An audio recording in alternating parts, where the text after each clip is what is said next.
I love it. All right, good evening, everyone, and welcome to Actually Comics. My name is Tristan, and I'm joined today by Bob. Hi. Who's creeping into the microphone like a real creepy guy. You filming me? Yes, that's how this works. No filming was part of this? Yeah. Hey, how's it going? Hi. Yeah, so... I'll be more relaxed from now on. Oh, perfect. Okay, Bob has taken some very, very strong weed that is knocking him on his ass. And It's like a single hit of weed, dude. Yeah, and it is destroying you from the inside. Nah, this is going to be our best episode yet. Okay, perfect. So you know what? Honestly, we started really late. It took us forever to set up. So I'm going to say we just start now. Jam, sucker, jam. Alien. There it is. It's already up on the spindle right now. It's good. Yeah. You know, it's always been good. It's Declan Shelby. It's great. Yeah. You're going to like it if you like Alien. That's true. Kind of the deal. But you know what? I don't know why this is here. Probably because I was just reading it. So I'm going to go out of order. Oh, no. Is it Batman Off-World? No, it's Batman Silent Night. It's fun. I like it. It is. It's super fun. I won't say it's super fun because, spoiler alert, there's another book out this week that is super fun, and I can't compare anything to it because it might literally be my favorite Batman comic of all time. Oh, yeah. It's pretty good. It might quite literally be that, I think. Nice. Anyway, this is great, but here's Spider-Man Gang War, which I'm also actually enjoying quite a bit. The intrigue of the gang war. Yes. And Animal Pound. It's depressing. This is a big one this week, but only for people who like to be fucking depressed. It's a story about a bunch of animals that take over their pound. So I guess it's like an animal farm like thing. It's a riff on Animal Farm. I'm like, hey, I know what comic I'm gonna make. It's based on Animal Farm. Okay. Yeah. All right. I mean, whatever. It's just not my thing. It's it fine. I actually feels, really like the art. It's good. Peter Gross is awesome. It definitely feels like something that like this has been done several times. Yeah. I mean, there have been plenty. There's a lot of captions in this comic book. Yeah, and it's like I don't know why we needed anyone to talk to us about the dangers of Stalinism in 2023. I don't feel like Stalinism is really the problem right now. That is the problem, is that you don't realize how big a problem Stalinism is for our modern society. I'm so worried that Stalin is going to be elected governor of Maine. It would really just be the worst possible thing for America as a country. Yes, because those big mustaches. So these animals will teach you what you need to know about how to I don't know how to avoid Stalin, how to find Stalin in a crowd and not talk to him. Guys, this book is fucking depressing. I just want to say, it's fine. I can't believe this is anyone's cup of tea, and I feel like this needs a warning ahead of it because, like, for me, I thought We Three was depressing, and this is shooting fish in a barrel again. Like it's literally taking animals that you care about as like your surrogate children, that thing that we've all done to, you know, not have to have kids. So we have animals so that we can put that stuff off onto them. And then they're like, let's torture the shit out of them. It begins with the euthanasia of a dog named Lucky, and then he becomes the warning cry for the entire pound, and the call of remember Lucky echoes through the entire book as they take over the pound, and it's sad. It's fucking sad, man. It's not what I'm looking for. I will not be continuing, but I will say I do really like the art of Peter Gross. The art is great. Very the talented story artist. is great. It is a quality book.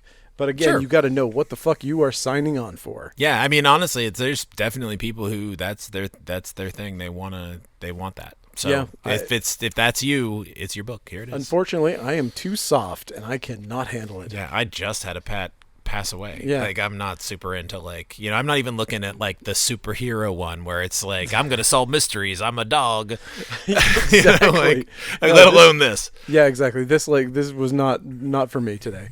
Anyway, but Uncanny Avengers, I love it. Yeah, it was fun. It was great superhero stuff. It's great, fun superhero stuff. It's throwaway, but it is great throwaway stuff. I don't know. And I'm like, I know you're not excited about it, but I think OG, first appearance Rogue, is that's a look. I think it's time for it to come back. Absolutely. And I was not excited about it when you mentioned it, But then when I saw how they did it, Yeah. I was like, "Oh, that's fucking Yeah, clever." it was So very good moment. I was super into it once I saw how it was done. Yeah. And here it is. This is the book I'm talking about.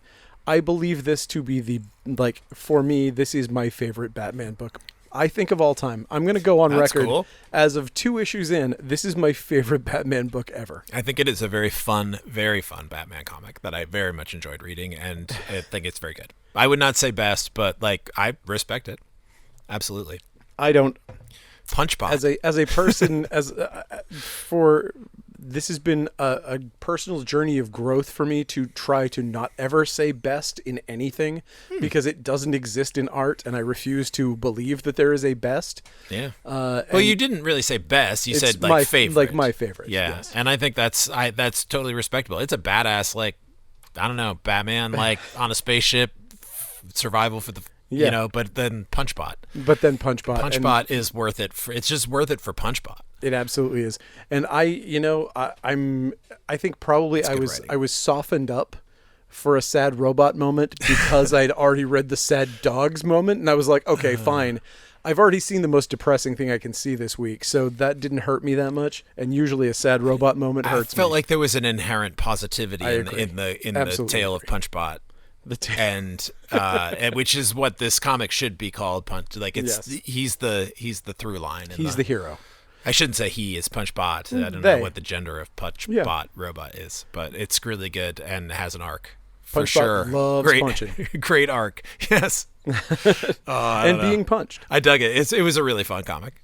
Really fun. Again, the pitch, I think, just in general, is like the smartest pitch I've ever heard. Just for Batman, like the idea that he's on Earth, and the second he realizes there's an alien that he can't beat up, that drives him insane. He gets on a spaceship and goes into outer space, gets locked into a fucking space prison so that he can fight aliens until he learns how to beat them. Which is awesome. Boom. Genius. Anyway. Yeah, it's really good.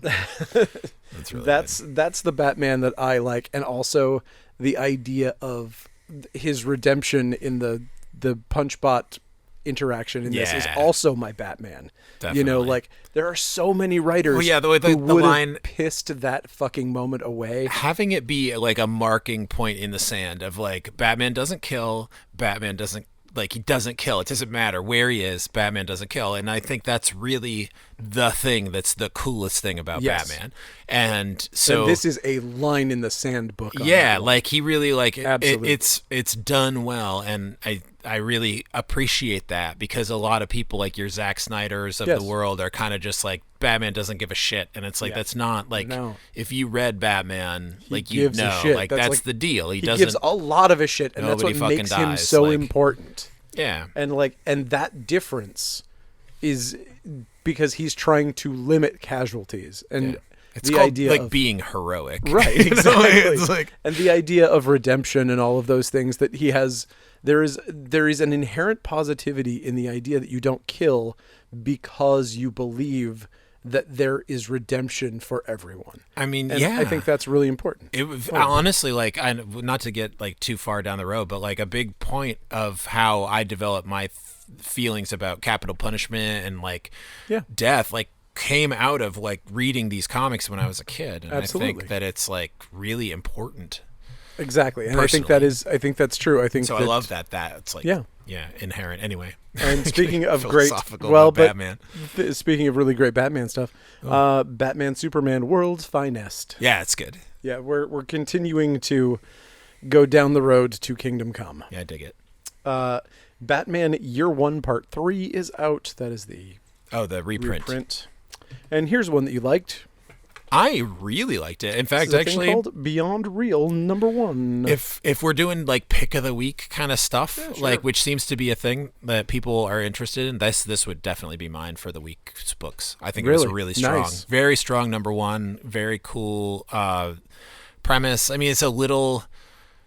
You've read aspects of it probably before. You know, it's not like but the storytelling of it is actually very much like in a way like kind of like you mentioned We Three, so maybe just quietly is in my mind as like a visual, but like some of the visuals of this book I actually totally like, agree with you. I think you're absolutely right. I think I was thinking that when I was looking at it, that there is a quietly vibe to this. Yeah, like definitely like the planes and like how she moves through but the premise of it is a couple, and then they're in the car accident, and one of them comes out of it in a coma, and the other one can like basically see through the Matrix, to use that analogy, but it really is kind of that. Basically and is, it gets pretty like, and it's just really well illustrated. The characters are good. Like the writing isn't bad. I shouldn't even, that sounds negative to say the writing isn't bad. I do think the writing is good, but we'll see beyond the first issue, like whether it ends up being, but for now it's a good promising start. And the coloring is amazing in it. Well, of course, Jody Belair. Yeah. Borealis, not Boreanaz, but Borealis. Boreanaz would be cooler. This is, of course, the behind the scenes of Bones, the Boreanaz documentary. Yes. It's sort of a Val Kilmer kind of documentary about the career of David Boreanaz. I would 100% at the very least pick up and read a comic about David Boreanaz. I'm not even going to lie. Yeah, same. I would. If it came out, if it was on the shelf, I would have read it and been like, sick. Mostly about the making of, what was it, Cupid or Valentine or whatever his shitty horror movie was. It was almost unwatchable. Anyway, this is Borealis. Some Hallmark movies. You need to Borealis. Curse the darkness. There's like a thing that happens in this comic that relates to the Borealis. I can tell you this for a fact. I almost spit out my water when you said that. Wow. Thank you so much. It's that kind of deep insight into. That's why you bring me into this. That's why you're here. This is another one of those things. This is another one of my fucking soapbox for, the world is being destroyed by celebrities going into comics. But you know what? Whatever. This is better than I would have expected. Borealis? Oh, it's fine. Yeah, it's somebody from fucking Battlestar Galactica. Who gives a shit? I don't know. I didn't know. So I just like approached it as a comic, and it was sort of like I get that there's some kind of action that's taking place that is related to the Borealis. And also the action in it, speaking of, is very interesting. Like I actually really liked I liked the framing of the action scenes. There's a lot of like gunplay, kind of like super spy kind of stuff going on in the background. I think that was what kind of pulled me out of it. A little surprising for what I thought it was going to be about, but that wouldn't put me off necessarily. It's just that it was kind of like almost like a supernatural angle to this. It was like, is it a spy story or is it a supernatural story? And kind of like some things just don't draw my attention. That's all. I'm sure this is a very well produced comic, and actually looking at it, the cover is pretty cool. Nice job, Borealis. I also found out that one of our friends is falling into the doing a comic with a celebrity trap, and I was just like, for fuck's sake. Hey, Ben Bishop, what are you doing? You're doing a fucking what's comic. What's a celebrity? One of the Wayans brothers. Oh, wow. All right. I don't know. I mean, whatever. It's not the Homie the Clown comic. I was like, well, then what the fuck? Who gives a shit? It's going to draw in some. It's an audience thing. I mean, I think like if you're. Also, I say go for it, Ben. I mean, he's a writer. He's done stuff. Oh, is he writing the thing for the Wayans? No. He's doing the art, but I mean, I think I think it's Sean Wayans. It's one of the ones that was like who has actually written stuff. Nice. Yeah. Congratulations. That sounds cool. Good enough. Fine. I don't know. I mean, I want to make fun of him for it, but you can be nice and positive. You can make fun of him for it, but good. I think that it's good that he's making money. I'm only doing it in a friendly way. I'm not being serious. I like that Ben's making money. That's fine. I do too. Into it. Yep. Put that kid through college, Ben. Okay, so Cap Wolf and his amazing Howling Commandos. Yeah. This is a great comic. It's fun. Straight up awesome fucking comic. Nice. Whatever. Whatever. I don't care what nobody says. It's a great comic book. This is a Captain America Wolf. Catwoman. I dropped Catwoman. Right before the Feast of the Flamingo? Correct. Damn it. I don't know. It's just like now it's like she has 9 lives and she gets a little tattoo every time she dies. And it's just like, I don't know, man. Okay. Sure. It's for someone. It's fine. just like Creepshow is for someone. Yeah, that was a good Creepshow. It really was. I looked at the Nick Dragotta one. Yeah. That was so crazy that he did that one. I also liked that it was like a box chain store story. I thought that was pretty like just condemning people who don't return their carts. Well, and also if you scratch up expensive cars. Yeah, like the kid was like legit causing damage to someone's car for nothing. It's like, a real people. Did he deserve what happened to him? Story. Yeah, it is. It's a little weird, but the art's good and it's fine. It's about the emotional state. It's about the intention of his actions as opposed to the results. Well, isn't he also like selling drugs and shit? Like he's like that because that's like the worst thing you could possibly ever do. The worst thing you can do. Fucking sell drugs, Bob. That's why you're not going to heaven. I've already told you this. Just because I did drugs, let alone selling them. That's like going to like the lower levels. That's like God likes commerce. God is a capitalist. That elevates you. Okay. Yes. All right. I guess I should have tried harder. You should have tried harder. Daredevil, Black Armor. You like this one? I right? do. I do. I really do. I honest to God think this is a great comic. Yeah. Great. I honest to God think this is a really fun comic to read. It reminds me of when comics in the early 2000s were good, or like late 90s. Yeah. It's just a bunch of punchy characters that are punching, and there's just fun. There's dumb some shit swinging, there's some jumping, there's some breaking, there's some punching. There's popping, there's locking. I don't know. I don't remember that. That would be cool. I seem to remember it. Okay. They should bring Ace back for some popping and locking. They need to bring Ace back. Ace 3. I mean, they can't bring Ace back because I think we all know that he's Prince and Prince is dead. Well, or Prince may have faked his death. But Ace is still alive. Prince lives on in Ace. In Ace, I think maybe that's true. Could. The Deviant. Yeah, this is a weird, creepy Santa. I like it. It's good. It's good. It's got good art. It's creepy Santa stuff. And although there wasn't much Santa presence in this one, he is on the cover. At least we've got him on the cover. Yeah. He's in it. Doctor Strange 10. Oh, man. The art has officially lost me, but that's I too like bad. The story. I don't hate the art. The story was very good, and I liked. It's verging on like Green Lantern levels of too much color and like not enough black line work for me. Okay, but it didn't do that for me. But I can see the coloring specifically. I'm not a big fan of Marvel's house style. Bombastic, but I mean, it's getting to that like. It's pretty straightforward. There's also like a good moment with Bats, the dog. There is a really good Bats, and I like how he like deals with the general version of Doctor Strange. Like, it's actually like pretty smart. I agree. There's a lot of hook. Like, and also there's actually a lot of good like that kind of Marvel thing, like with Batman, like kind of going back to the moral center of the characters. Absolutely. Which I think is, I'm seeing that a lot more in the writers now, that like there's a lot of pushback to the dark everything, and people just like being like, yeah, but what about like if they were heroes? Yeah. I would 100% be psyched if that was like a thing that happened universally. I feel like I'm seeing it across the board. Yeah. I really do. Like I'm seeing it.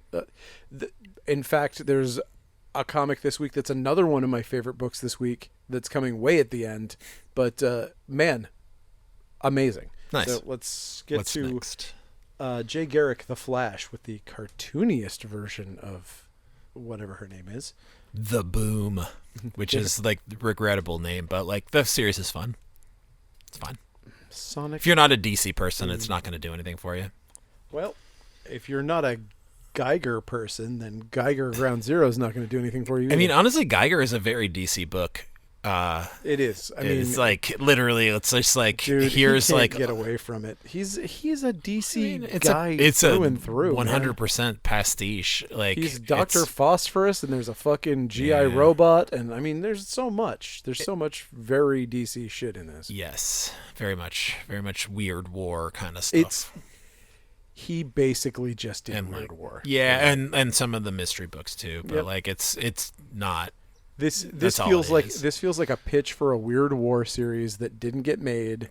And he was like, I'm just gonna make it myself. That's exactly what it feels like. It's like, this is my DC shit that they didn't make, and like, I mean, Junkyard Joe alone is like just it could not possibly be more. That's like blatantly if he didn't have obvious. if he didn't have a good relationship with DC, I feel like he would have been sued Probably, because it's so pretty like even the on the nose, even the design. But he does have Gary Frank drawn it, so it looks great. It does.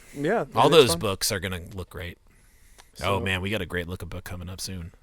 I see it. I see there it is. The God. It's not God's, unfortunately. I didn't bother reading this. This is like personally. incomprehensible Hickman nonsense. Yeah, if it's for a fan of that. Oh, if absolutely. you're a fan of Hickman, you want this. But I mean, if you want a deep dive into Marvel's magic, like anything else, they get Hickman when they want to get somebody who basically is like a scientist who's going to explain how magic works in the Marvel universe, which is not something I care about. Well, it's like all these things that like, and it's not specific to him, but it is indicative of him. It's just like, hey, like here's this thing you like. Well, how about if it became even more complicated? Right. It's just like, I don't know. It's not exclusive to him, but boy, no, it is not. He has a stranglehold on but I don't. It doesn't interest me. Like I got as complicated with this shit as I needed to get in the 80s, yep. and I agree. I don't. I mean, I don't. That's not said. I'm not totally closed to like different stories, but the way this is written is not for me. Yeah, personally. Hickman's great, but it's just not my thing. But you know what is my thing? What? Sweet Jiminy Jillikers. Godzilla is so good. War for Humanity. He scored so hard when he found this fucking artist. Yeah, he's great. What's his name again? Forget. Jake Smith. Smith. He has this awesome. name that is so unmemorable. Yeah. It's like, dude, go to the Marvel naming yourself school. Call yourself Cebulski or something. Jake Lee. Yeah, exactly. Jakey Lee, guitarist for Ozzy Osbourne on the Bark at the Moon album and Ultimate Sin. Okay. Two ones to not be the worst to be on. I mean, good. Mostly because he's a great fucking guitar player. Ultimate Sin's one of my favorite Ozzy records. I don't think I've ever heard it. It's great. Nice. I like it because it's the soundtrack to The Wraith too. Oh, which is great. But man, this. Yeah, so it's really good. Man. It continues the story. If you're not on board, wait till the trade or go get the back issues because it's really fun. If I had a tattoo artist that said, for free, I would like to tattoo your entire body, starting at your neckline, all the way to your feet, with only art from this book, I would say yes. Nice. Yeah, it's really good. 100% say, go for it. Let's do it. If I don't have to pay for it, I will do that. Nice. It's really good. And then the story is sort of like a zombie kaiju mashup thing where there's this disease that's gotten into the kaijus and it's infecting the people too, and everybody's puking this black shit, and then they're trying to get Godzilla. There's like a squad of like that archetype of like giant robot driving team, and they are trying to get Godzilla, but Godzilla is busy with Godzilla's little kid, and Manila. So they have to I can't remember the name of it. Godzilla's kid is named Manila, okay, that one. And so they have to trick Godzilla into attacking. Shit. Oh my god, it's so beautiful. It's amazing. It's so fucking good. Yeah. So it's worth checking out. It's really good. I mean, my favorite Godzilla book since Godzilla in Hell, for sure. I mean, 100%. And this is Andrew McLean is also doing a bang up job as well. But it's good when an artist writes for an artist. But it's really hard to stand up to that art. As far as like, you're not going to stand out when you have this artist that's just doing some of my favorite art ever. It's pretty cool when you have two covers and one of them is by Andrew McLean and you're choosing the other one because it's just that much more awesome. Like you probably, if you're like a real serious like love Godzilla art kind of thing, you'd want both. Oh, it's just, it really, like, this guy scratches that itch for when you see the packaging for Japanese toys and you're just like, I have to have this, and I don't know who the fuck Inframan is. I don't care. This packaging is just so beautiful and it's calling out to me. That's his artwork.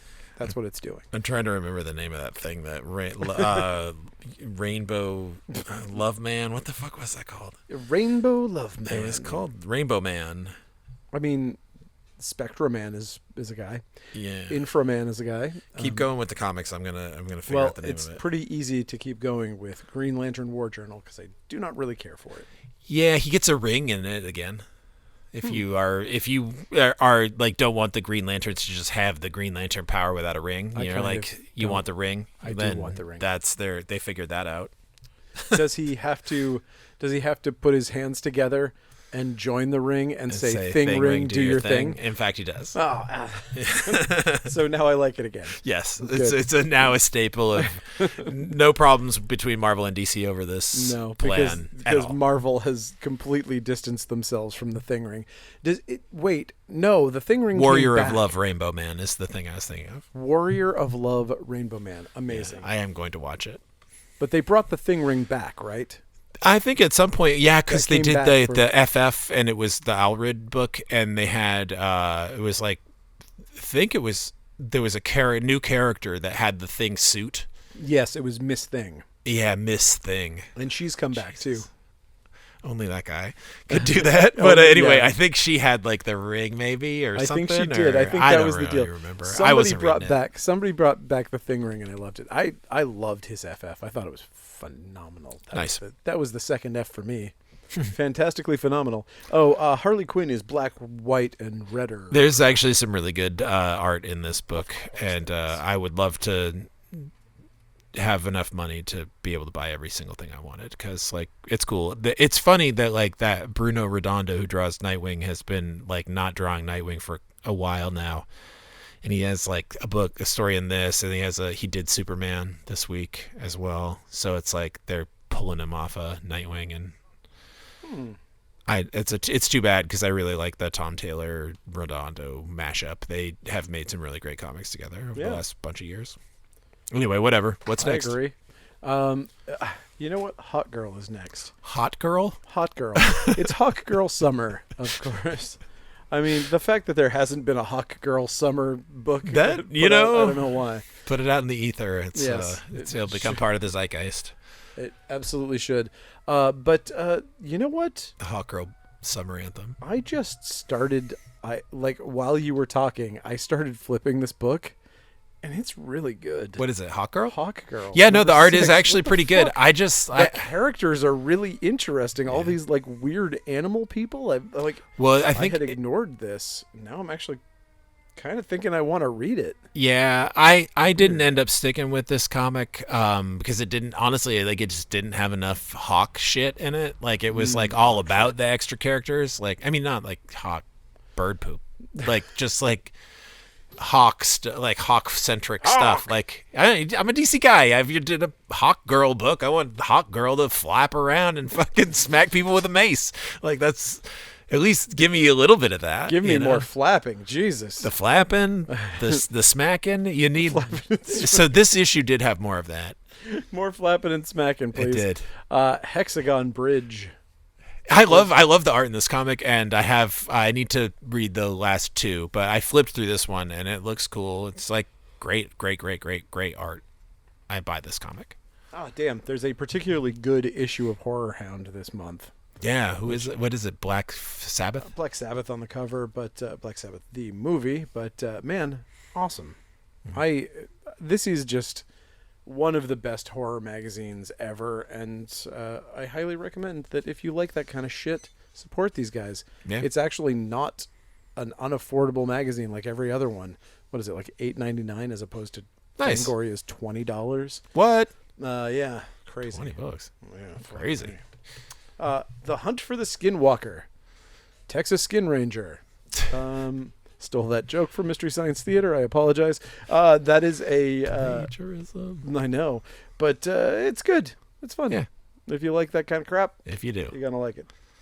If you like a Mothman or a Skunk Ape or any of them things, you're gonna love this shit. Astonishing Iceman. Yeah, there's a lot of X-Men comics that end this week. I don't know if that's my trend of the X-Men books for this week, is they all end. They all are like, see you next time. Mm-hmm. Like literally, like every single one of them that came out this week. It's all see you next Tuesday. This one is definitely like, Iceman will be back. Wave. And it's like, okay, well, fine. It's fine. It's Iceman. And Iceman will be back in Thunderball. I will say the villain of this issue was super, like, unimpressive. It's like Iceman fighting, like a dork cyborg. And he was, like, kicking his ass at certain points. And I'm just like, he's Iceman. He just frees this guy. Like, he's worthless. All right. Anyway. Incredible Hulk. God good. Damn. So good. It's good. It has that weird World War I Ghost Rider motorcycle guy. World War I motorcycle hero. He's very, very, very cool. I love this comic book. Yeah, it's great. We got Joker and Harley Quinn uncovered. Oh, man. Chose a random one. It's cool how they spent all that time making Harley Quinn not be, like, reliant on the Joker, and then they put out a comic that's just pinups of Harley Quinn sexily standing next to the Joker. But it's out this week. It is. It's out. Justice League versus Godzilla versus Kong. Guess what? There's a spoiler out there on the internet about what happens in this issue. Oh, and it is. What happens? I guess I didn't read it. I mean, don't tell me or something later, or I want to know. Does Godzilla somebody dies? What? Like, for reals? Let me see it. Someone super dies in this. Oh, and he's a man. Come on now. Don't even. Godzilla fucking killed Superman last issue. Godzilla killed forever. Superman. He'll never be a Superman. No, literally, comic the again. end of it, it's signed by everyone at DC, and it says Superman is dead forever, and we renounce him, and we're burying all copies of any comic. Uncopyright circled. Exactly. It's got a copyright with a big red Ghostbusters. It's a cease and desist from DC to itself against DC, saying they can no longer have Superman. Either way, I love it. I think this book is fucking fun as shit. It's a great Justice League comic. Yep. From all intents and purposes. And Captera. Yep. Exists. Kill Your Darlings, another guy from some band. Right. It exists. Philadelphia, a book that is actually good, exists. I am not caught up to it, so I don't know what's going on. I do not follow it. All I can say is it came out. I don't, at this point with a book like that, I have so little idea of what. I'll flip through it to see if, like, maybe there's, like, some kind of, like, eye-popping thing or whatever. I want desperately to go back I'm sure, and read the trades, it is but in. Yeah, no, in no way am I, like, shitting on it. I just, so like, far behind. Just don't. I never read it in the first place. Some things are just not for me. Yeah, that's definitely a book for me, and I'm just not there yet. Good comic book. I need to get it. Lotus Land, number 2. That's a good-looking comic book as well. It is a good-looking comic book that I'm not paying attention to. Masters of the Universe, The Forge of Destiny, starring Tenacious D. It is out, and it's got that guy. It is as good of a Masters of the Universe comic book as I think one might hope to get. It looks fine. Exactly. The letter N. This comic is called N. This one is called N. There's only the letter N in it, so when you open it up, it's just a bunch of word bubbles that say but like very creatively. Yes, very creative. Nightwing. He's not a pirate anymore. Yeah, he's still a pirate. No, not really. No, but he is. I mean, the comic is about him being a pirate. But there's less pirate in it than there was. It's the end of the pirate deal, but then there's also one where Damien turns into a cat, which is pretty fun. I missed that. Yeah. Fuck. Okay. This is like a second story in it that ties into the Beast World thing. Nice. Damien becomes a cat. Sorry for the spoiler. Rare Flavors. Yeah. That's the Layla Starr creative team, I think, maybe. Or something. Tis. I don't know. Good. Red Light.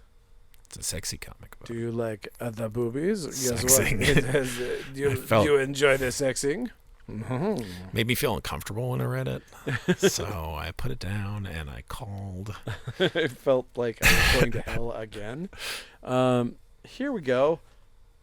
Yeah, I like this. The X-Men. Yeah, hooray! Your favorite, your favorite toy that looks like a bunch of little metal cardboard boxes stacked on top of each other. There's a group of people in the world to whom the character of Rom is very important, and I support it fully. And I think it's cool that Marvel is doing Rom again because it's the only place where it makes sense. I'm going to say that a Rom comic where rom-com. Rom-com. We call them rom-coms. We do call them rom-coms. But a rom-com where he is not in the Marvel universe is pointless. I agree. Also, I just find like Rom is the funniest thing. Like it's this point in time. He doesn't even have fingers. He's the. It's this toy that was sold to us as this big lie that was like, this is the greatest fucking thing. Oh, It was yeah. in all these comic books and it was everywhere. And I thought, oh my God, Rom, this is going to be the coolest thing. I can't wait to see Rom. And I could never find one. I never saw one. I never saw one. And then Funbox Monster Emporium, when we were separate from Coast City, someone sold me one in the box, like Nice. a mint in the box ROM, and I took this thing out and I was like, oh my God, this is going to be the greatest thing ever. It had 4 points of articulation. It looked like 3 cardboard boxes stacked on top of itself with one glowing eye in the middle. And I was like, this thing sucks. Yeah. This is the worst fucking toy I've ever seen in my life. And it still hit me because the advertising was so strong. Yeah, the game was good, and that's like really like it to me. Rom is the best Bill Mantlo thing that like he did. You know, like he built that from ground floor, and because like, he can't be it's blamed for what Rom looks like because he was strapped with a toy. Yeah, all the other Galadorians look just perfully normal-ish. Yes. But the thing that is important is that the fucking dire wraiths are scary and awesome and like some of the best villains created in the Marvel universe. Agreed. And never got their fair shake outside of the Rom comics. So that's the real takeaway, is that the dire wraiths, 2 thumbs up. Definitely. Rom had the best villains. That Sienkiewicz one, that black cover with the wraith on it, like that's one of my favorite comics. Like that, like was super eye catching to me even as a person who didn't read Marvel comics. Like that was like, I saw that and I wished the comic inside was as cool. Yeah. But no offense, now I appreciate very much Sal Buscema and same Ditko and everybody that was involved. Who's in the mood for a rumpus? Why? I just couldn't get past how similar the premise is to Billionaire Island, and I just like can't buy into it. But it's Mark Russell, so it's guaranteed probably the best comic on the stands. Like that guy's brilliant. Well, we have another one shot this week, which is weird. Shift. That's Radiant Black.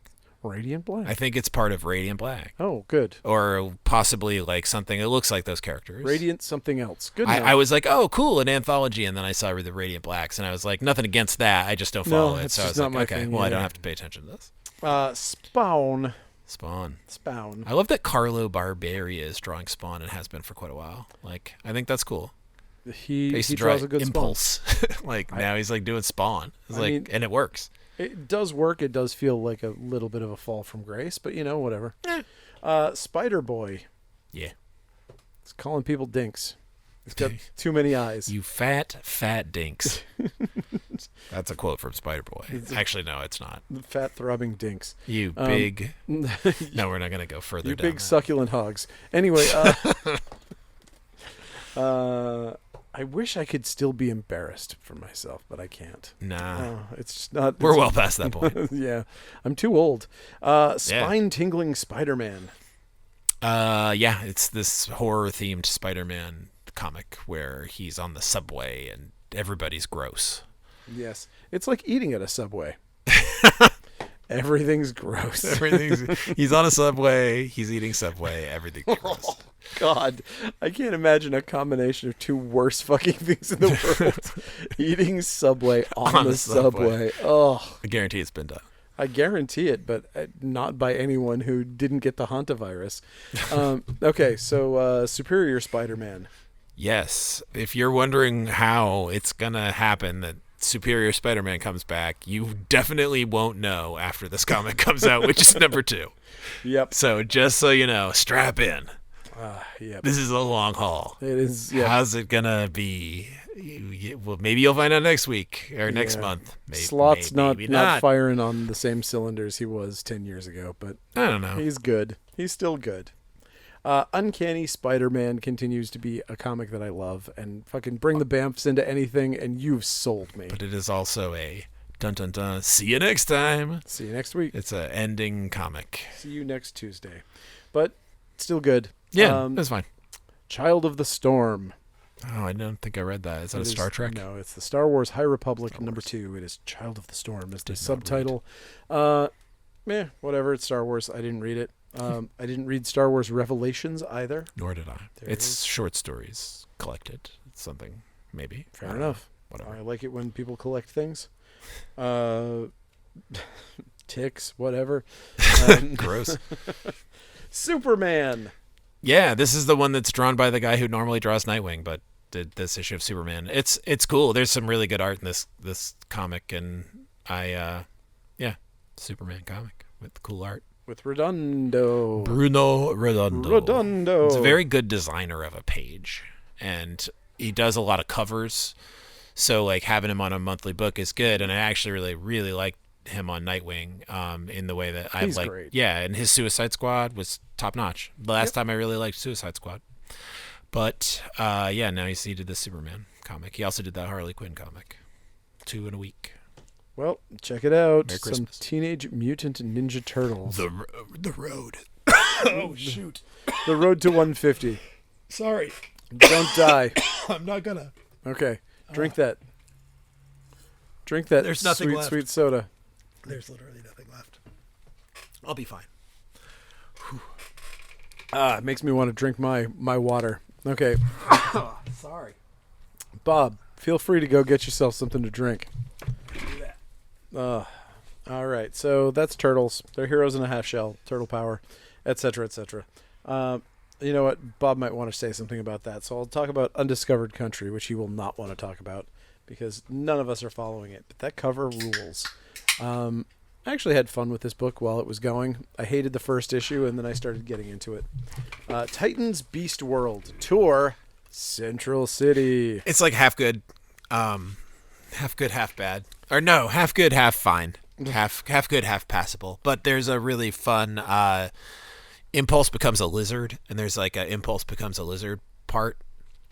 And then there's a part where they all become bees, which is kind of cool. And Animal Man's daughter is in it. Huh. Those are things I can say about that comic. I do love Animal Man's daughter, honestly. She's cool. She's Animal a fun Girl. character. Yeah, she's changed her name a couple times. I think she's Animal Girl. Is that I don't where know. she's wearing an animal?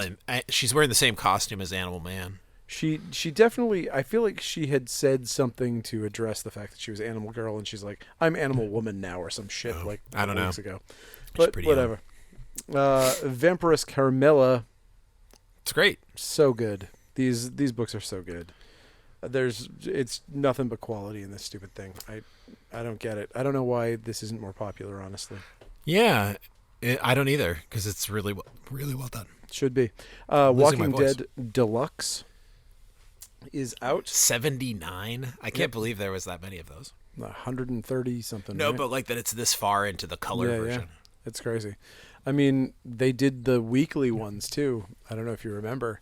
Oh, but when it got popular, they re-released them as weekly comics. Jesus. And those went just the same way. Boom.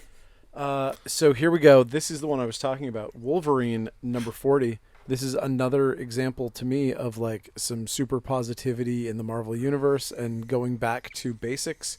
And this sort of like Wolverine hitting a point where he's like, you know what?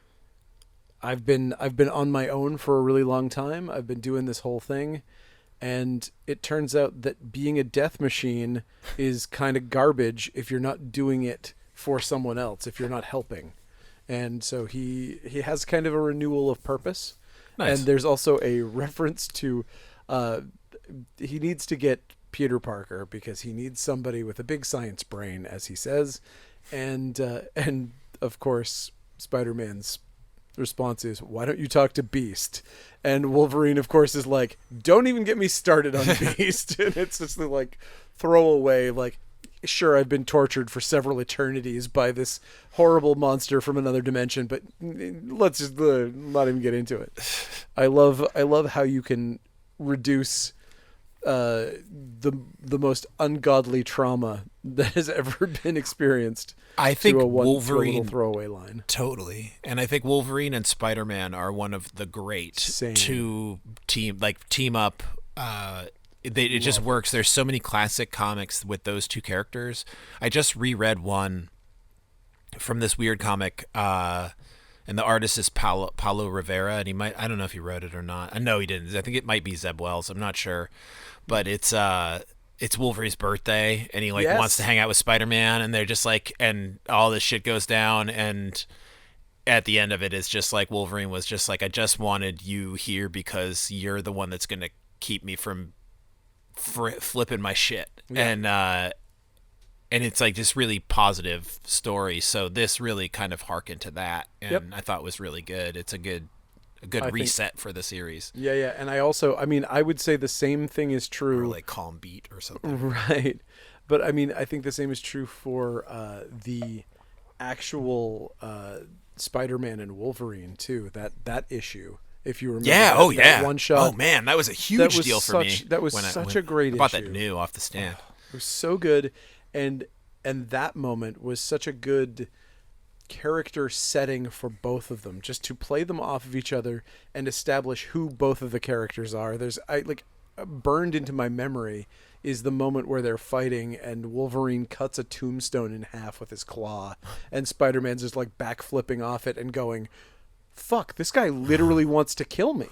Like, well, the for me the I big was a moment, really interesting moment, and I think that like it was kind of at Marvel is not as bold as maybe they were then, but like the part at the end where Wolverine tricks Spider-Man into murdering, or not murdering, but like you could say it, into like euthanizing his girlfriend. Like that thing at the end is like, you've never seen anything like that with Spider-Man like since then. Like that was like really as heavy duty as I think Marvel probably ever wanted to get. Probably went a little bit further. Yep. But like that was a powerful story. M.D. Bright did the art, and I can't remember who wrote it. J.M. DeMatteis? I don't know. DeMatteis. I don't know if that might actually been J.M. DeMatteis. I will also say, speaking of people going as far as they want to go, I just watched the Merry Christmas with the Muppets from the 90s. Okay. Whoa. Speaking of going exactly as far as you want to go, that was like Is that like post Jim Henson death? Post Jim Henson death, Oh, okay. pre-Disney purchase.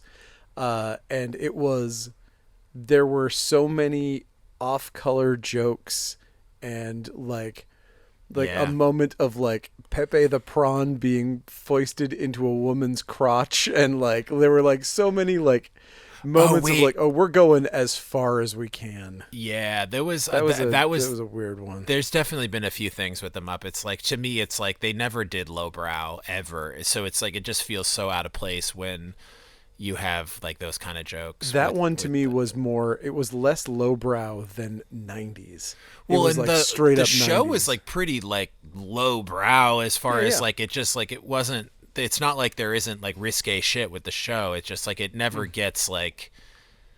It's not a nonstop fart joke. No, they don't. No. I can't think of any fart jokes that ever happened on it. In fact, like the original Muppets, like wouldn't be a thing they would have made fun of. And speaking of which, this week in Wolverine, I think for the first time that I can remember, I don't think I've ever heard Spider-Man use the word fart, and he does this week. Oh. There you go. So Wonder Woman #4 is out. That is a comic book. Yeah, it's like it's another Tom King book. It's also like I think it's like heartwarming, or the intention is for it to be heartwarming, but it's definitely like this is like a very special issue of Wonder Woman. Is that like? Did you read it? It's like no. it's Wonder Woman meets a fan of her. It's like the kid who collects Spider-Man, but like if it was an entire issue long and Wonder Woman took him everywhere. Oh. Or Spider-Man took him everywhere. He doesn't. It's not just like talking about stuff or like, gosh, Pete, tell me who you are. It's like. It's like, hey, let's go to Paradise Island. Hey, let's fly in the invisible jet. But it's like that. It's like that type of a story, and I'm sure it's probably very. I hope very much that it's done tastefully or whatever. It seemed fine to me, like as a pass through it, like in the like it's like a special issue of Punky Brewster. Okay, AKA, very special. Issue. Yeah, a very special issue, that kind of thing. Gotcha. Okay, so here we are. This is another book that I'm honestly kind of surprised I liked. The original X-Men. I like this. Yeah, this is definitely going to scratch the itch for people that want this kind of X-Men comic. It's weird. It seemed good. I love the John Romita Jr. Parrot, homage, Kirby homage cover. I thought that was really cool. The thing is, I started reading it. I was like, I know I'm going to read this. Like, I gave this a full read, and I was excited to read it when it got announced.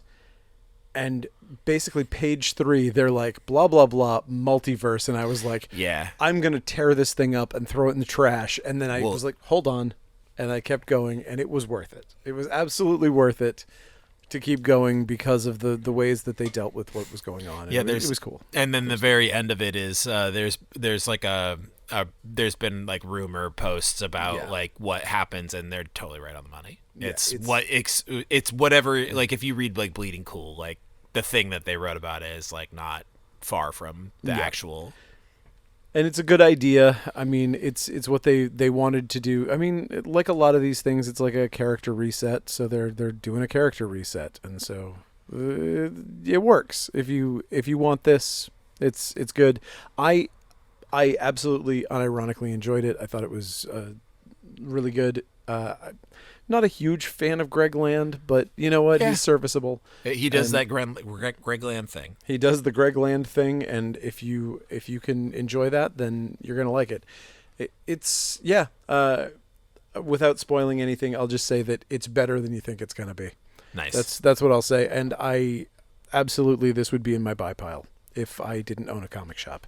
So I have too many comics no matter what. You know who wrote that Spider-Man Wolverine thing? It took me so long to Google that because there's so many stupid Spider-Man Wolverine things. James Owsley, a.k.a. Christopher Priest. Yeah. No shit. Yeah, I should have known that. A.k.a. the Owl. A.k.a. James Owsley. Every time I hear that name, I think he's the Owl. Totally. Okay. Who knows? Maybe he is. You know? Secrets. Don't forget Rooster Hunter. Right? No, Rooster Fighter. Rooster Fighter. Rooster Fighter. Don't forget Rooster Fighter is out this week. Yeah, it is. Rooster Fighter, number 5. There's a lot of great manga out this week that I probably should start mentioning since it's selling so well. Yeah. But yes, there's that. I never know where it is, right? There's a double-tailed cat story out this week. Double-tailed cat, yeah, it's a cat with 2 tails. There's another one of, you know what?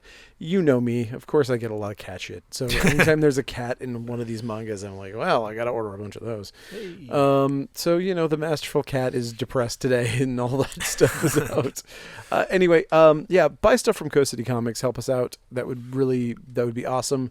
We ship your weekly books to you. They come out every week, and we have them right up on the website Tuesday night for you to pre-order for shipment on Wednesday morning. And we're quick. We bag and board everything. It's all nice and neat and awesome. And spend $40 and there's a special code AARGH! AARGH!